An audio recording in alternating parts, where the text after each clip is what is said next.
Dans cette vidéo, nous allons aborder les caractéristiques des écrans. Elles sont nombreuses et il est nécessaire de les connaître pour bien choisir son écran en fonction de ses besoins. La définition est la résolution d'un écran, deux termes pour deux notions différentes. Une image est constituée de points, de couleurs, appelés pixels. Dans un écran, il y aura un certain nombre de pixels rangés en lignes et en colonnes. La définition, c'est le nombre de pixels contenus sur une ligne multiplié par le nombre de pixels sur une colonne. Plus il y a de pixels et plus l'image est détaillée.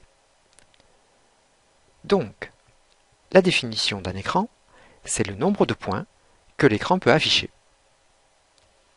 On parle d'écran de définition 1920 par 1080 ou encore d'écran Full HD. La définition 3840 par 2160 correspond aux écrans 4K. On l'appelle 4K parce que ces écrans ont autant de pixels que 4 écrans Full HD. Si l'on prend deux écrans de même définition, par exemple deux écrans 4K, mais de tailles différentes, la même image sera constituée du même nombre de pixels sur les deux écrans, mais la taille des pixels sera plus petite sur le petit écran que sur l'écran plus grand.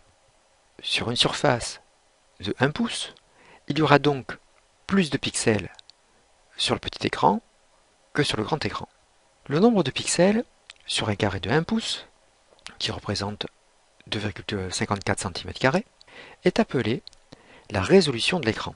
Plus le nombre de pixels est grand sur un carré de 1 pouce, et plus l'image sera nette, détaillée, et évitera l'effet de pixelisation. Un écran est prévu pour fonctionner par défaut à une certaine résolution. C'est ce qu'on appelle sa résolution native. Il est possible de la changer pour d'autres résolutions, mais les images seront moins nettes, voire pixelisées.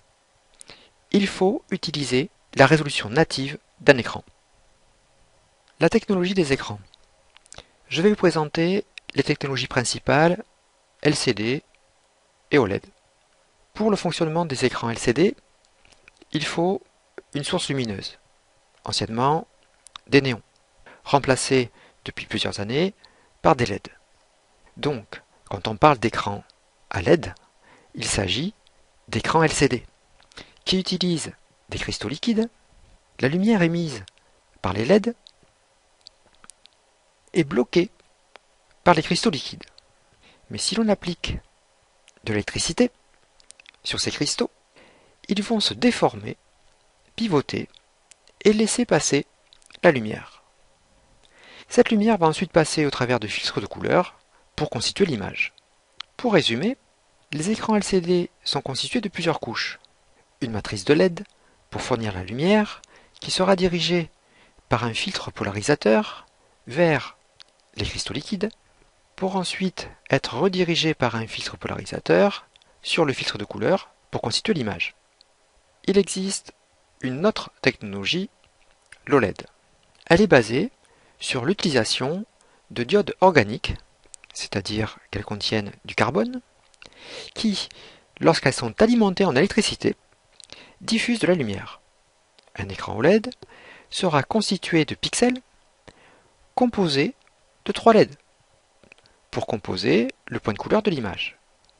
Un écran OLED est donc constitué d'une matrice d'électrodes pour alimenter en électricité les diodes électroluminescentes qui vont générer leur lumière, qui va être dirigée par un filtre polarisateur pour constituer l'image. Un écran OLED est donc constitué de moins de couches et donc moins épais qu'un LCD. Et comme chaque diode émet sa propre lumière, les images ont un excellent rendu des couleurs et des noirs profonds. Cette technologie est supérieure à la technologie des LCD pour la qualité de leurs images. Les angles de vision. Ce sont les angles qui permettent une vision nette de l'image. Si l'image est nette quand vous êtes en face de l'écran, elle peut s'altérer dès que vous vous décalez. plus ces angles sont larges, et mieux c'est.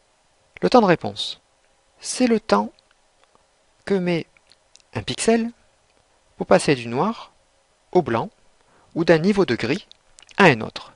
Les dalles TN sont les plus rapides aujourd'hui. La fréquence ou taux de rafraîchissement, elle est mesurée en Hertz et c'est le nombre d'images s'affichant par seconde à l'écran. Par exemple, à 54 Hz, il y aura plus d'images qu'à 60 Hz. Et donc, une meilleure fluidité perçue, plus de mouvements perçus, moins de flou. La luminosité et le contraste. La luminosité est la quantité de lumière émise par l'écran. Elle est mesurée en candela par mètre carré.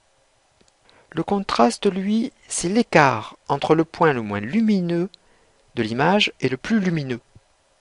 Plus il est élevé, et plus le panel de couleurs est élevé, et meilleur sera le niveau de détail. C'est notamment important pour les images sombres, où avec un contraste faible, l'image sera toute noire. Alors qu'avec un contraste élevé, vous différencierez les différentes ombres. Les types de dalles. Il existe 3 types de dalles LCD. Les dalles TN. Elles ont les meilleurs taux de réponse et les meilleurs taux de rafraîchissement. Elles ont aussi des noirs corrects et des prix très abordables. Par contre, leurs angles de vision sont étroits, il faut être bien positionné en face de l'écran, leur contraste est moyen et leur rendu des couleurs est limité. Ces écrans s'adressent donc aux gamers qui ont besoin de FPS et à la bureautique en raison de leur prix. Les dalles IPS ont les meilleurs rendus des couleurs, des angles de vision larges et ont beaucoup progressé au niveau du temps de réponse, même s'il reste encore inférieur au TN. Leur faiblesse, c'est un niveau de noir moyen. Il est idéal pour un usage multimédia, retouche photo, vidéo, mais aussi gamer si le nombre de FPS n'est pas la priorité.